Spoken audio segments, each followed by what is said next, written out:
Hello, Magic English 8 here. Thank you for watching my videos. I hope you learn and enjoy simultaneously. If you love these videos, please kindly share them with your friends, like them, leave your beautiful comments, and if you haven't subscribed, please kindly do so. All of these will be useful for my channel. Today I am with you with another unit of Communicate What You Mean. Such a beautiful book for developing your advanced English grammar, especially useful for students who aim to get a high score on IELTS, TOEFL, CELPIP, or any other standardized test. So far, we've covered 26 videos of this book, and today we are heading for video 27, talking about relative pronouns as subjects of the adjective clause. If you remember, over the past two videos, I covered adjective clauses with you. Video 25 about adjective clauses, introduction, and 26 about necessary, unnecessary adjective clauses. And today we are talking about relative pronouns as subject of the adjective clause. Heading back to our Word file here, I can tell you exactly what the video covers. It is Communicate What You Mean, pages 137 to 139, not very long, relative pronouns that I will tell you what they are as the subject of the adjective clause. Better for you to have previously watched video 1 of this playlist talking about coordinating conjunctions and parallel structure, and video 25, which talks about the introduction to adjective clauses. This way you will better understand this video. Now, what is the main clause? What is the adjective clause? Here we got a complete sentence. A part of that is the main clause. In the middle we got the adjective clause. So the book is mine, main clause. But here in the middle, we have the book that is on the table is mine.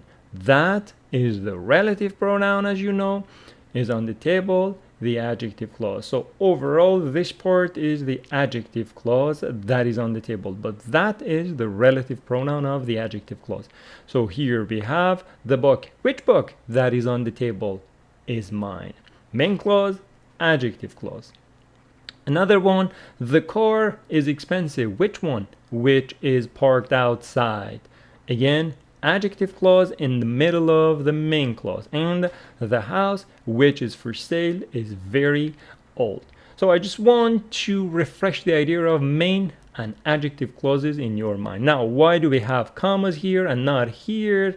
It depends on the speaker and the hearer and the situation, their familiarity with the context most of the time. And in case you need more information on that, please go watch video 26.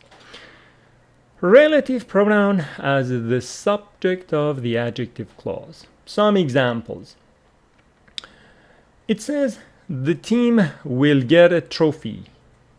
The team wins the most. So we want to describe which team gets the trophy. We say the team, that team wins the most games. The team that wins the most games will get a trophy. Now, here we have subject, the team, highlighted for you. And here we have a relative pronoun that, which has come instead of a subject. That's why we say relative pronoun as subject of the adjective clause.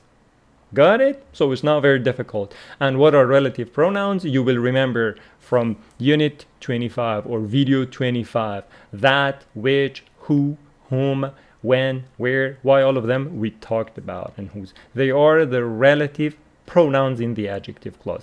If that word, the relative pronoun word, comes instead of a subject, we call it relative pronoun as the subject of the adjective clause.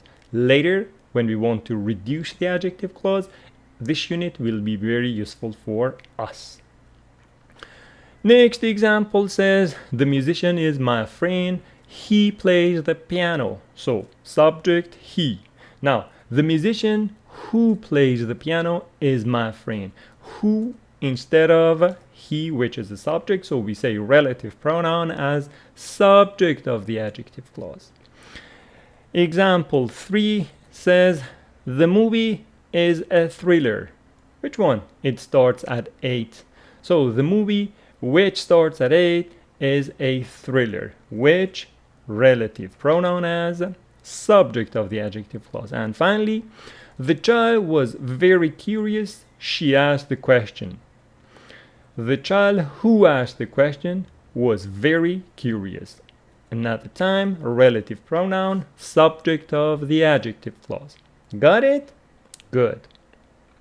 Now, compare these sentences. All of them correct, but which one enjoys better level of proficiency and complexity? It says, the dog keeps me awake. It barks at night. 2 sentences and both correct, but kind of short and simple. So it says, the dog keeps me awake because it barks at night. With an adverb clause, we connected these 2 sentences. Okay, not bad. The dog barks at night and keeps me awake. Connected by a coordinating conjunction. Okay. The dog barks at night, so it keeps me awake. Again, another coordinating conjunction, but here we have independent clause, independent clause. That's why we have a comma here. But here, we do not have an independent clause here. We have just a verb phrase. So, if coordinating conjunctions, fanboys, and but for, or, nor, so, yet, if they connect 2 independent clauses, we need a comma before them. You need more information on this? Please go and watch video 1. Now here we have the dog that barks at night keeps me awake. So this one is more professional.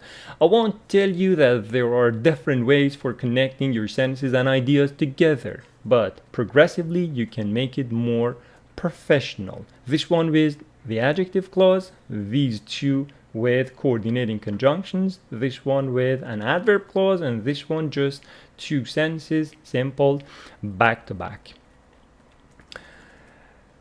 Another example, the artist is famous. He painted this masterpiece. The artist is famous and he painted this masterpiece. So 2 sentences, independent clauses both, connected with a coordinating conjunction, a comma precedes. What about this one? The artist who painted this masterpiece is famous, connected with an adjective clause, more professional. Look at this one. The company is very innovative, creative. It makes those gadgets. The company is very innovative. For example, it makes those gadgets. Connecting 2 sentences with a for example.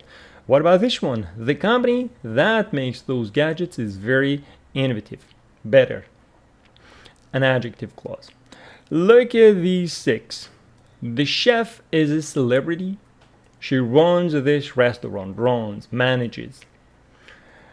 So, the chef is a celebrity and she runs this restaurant. 2 independent clauses connected by a coordinating conjunction, comma. The chef is a celebrity and runs this restaurant. No comma, because there is no independent clause here. The chef is a celebrity, but she runs. So maybe you say, and she runs, but she runs, depending on your view. And this one, the chef is a celebrity, but runs this restaurant. Again, the same story. The chef who runs the restaurant is a celebrity. So you see, your simple sentences can easily be uplifted to a more professional level. Just it needs a little time, studying, thinking, and creativity. Okay?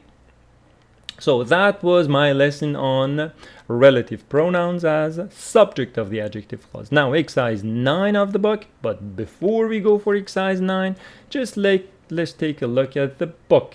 Here it says relative pronouns as subject of the adjective clause. Here we talked about all of these, but just some examples here I cover for you. I have a friend, he has many classical records. I have a friend who has many classical records. Who instead of he, subject. I really enjoyed the symphony. The symphony is by Beethoven. I really enjoy the symphony, which is by Beethoven. Which instead of the symphony, and this the here is a mistake. Here is a beautiful recording. It was made by the Boston Pops Orchestra. Here is a beautiful recording that was made by the Boston Pops Orchestra. That relative pronoun instead of a subject. Here it is telling you between who and that for people who is preferable. I have a friend who has many beautiful classical records, or that has many. Who is preferable, more formal. And in case you are connecting with a relative pronoun between that and which, that comes for necessary or restrictive adjective clauses. We talked about it in the previous session with no comma, which comes with unnecessary adjective clauses and it needs a comma. So here this one is wrong, this one is correct. And now exercise 9. Exercise 9, combine the sentences using who, which, or that and add commas wherever necessary. Number 1. The professor is a famous chemist. It is k. Please don't say ch. Chemist. He wrote the book on synthetic fuels. So, the professor who wrote the book on synthetic fuels is a famous chemist. We imagine all of these sentences are related together. So in that context, for example, two students are talking to each other about a professor. They know who they are talking about. So that's why I made it unnecessary adjective clause with a comma preceding that. Who has come instead of he, the subject. Number 2. His book is in the library. The book, so we should bring this, the book or the adjective clause right after book here, is for graduate students. I imagine that this professor has more than one book. So that's why I made it necessary adjective clause. His book, that is for graduate students, not the one that is for undergrad or, for example, for other students, is in the library. That relative pronoun instead of a subject, and it is necessary. Chemistry. Chemistry. Unnecessary adjective clause. It's clear that it is unnecessary. Chemistry can be enjoyable. Chemistry is a difficult subject. So chemistry, which is a difficult subject, can be enjoyable. We don't want to say this chemistry. There is just one chemistry and no need to explain. So chemistry, which is a difficult subject, can be enjoyable by 2 commas set off. Number 4. The chemistry students have worked hard this quarter. The students have Dr. Smith. Okay? So we want to bring this adjective clause for students. We want to say the students who have Dr. Smith, not those who have Dr. something else. So this adjective clause needs to go right after the word it is modifying. I have talked about it in videos 25, 26. So here, the chemistry students who have Dr. Smith have worked hard this quarter. Relative pronoun who instead of a subject, the students, and adjective clause, I think necessary. Why? Because I feel in that campus or at that university, whatever, there are some other chemistry students, but the ones who have Dr. Smith, I want to separate a group from a whole. That makes the adjective clause necessary with no commas. Number 5, Dr. Smith is going to go to Spain next semester, or is going to go to Spain next semester.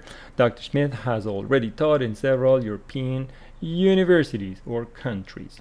So, Dr. Smith, which one? Who has already taught in several European countries, is going to go to Spain next semester. So, I feel that there is just one Dr. Smith in that faculty. That's why I have made the adjective clause unnecessary.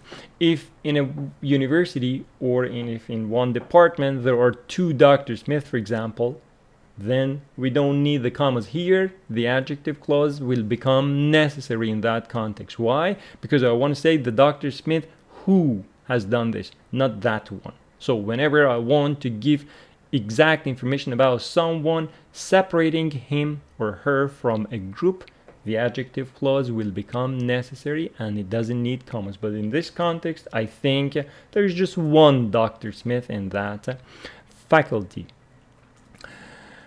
Number 6, he will lecture at the University of Madrid. So how many universities of Madrid are there in Spain? So 1, then the adjective clause will be unnecessary.